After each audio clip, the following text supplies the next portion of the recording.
India will produce the biggest player in this model was not fathomable to a lot of people. They were like, how is it even possible? So it was like a new thing which was coming out. So I will say this is a evolving concept, but increasingly we are finding that when they are seeing something, they're liking it. Today, if you look at, we have a very curated catalog of more than 7,000-8,000 products. And when our customers are looking at taking up an office, they pretty much can have their own canvas. So when we're designing the office spaces, we make sure it is open. You have spaces to work on a desk, or they should be good enough places for collaboration, ideation, but there should be some isolated space where they can work on their own. So suppose a person starts his or her day early in the morning, and today they want to come to office, they can book their seat, they can book a parking lot if they are bringing the car.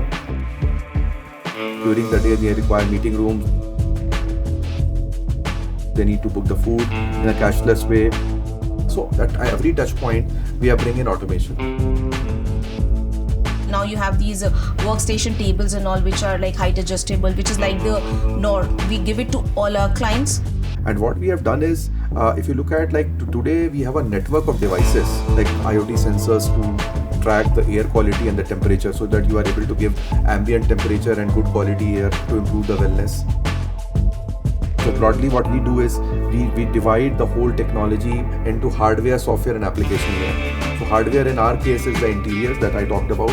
The software is where all these IoT systems and all of that come together, and then you have the application layer is where the IndiQube app comes in, by which you are able to consume all of that. It's always the needs and preferences of the customers evolving, and so we were evolving with them. The other thing is that with any subsidy or benefit that you provide to anyone, the subsidies have to be targeted. For example, if you have given me a parking lot and I'm not bringing car, can I use it on a Rapido or a Ola or a Uber? So what we have done is, on our app, the employer is able to put all the subsidies on the wallet, and then they are able to set the rules. We are not a big fan of growing at any cost, because we believe that growth at any cost comes at a huge cost. So our growth has been highly sustainable. We may not be the most expensive workspace provider in the country, but a lot of it is where we are able to give them a much better quality product at a lower price and yet be profitable over this. It's a win-win for all of us.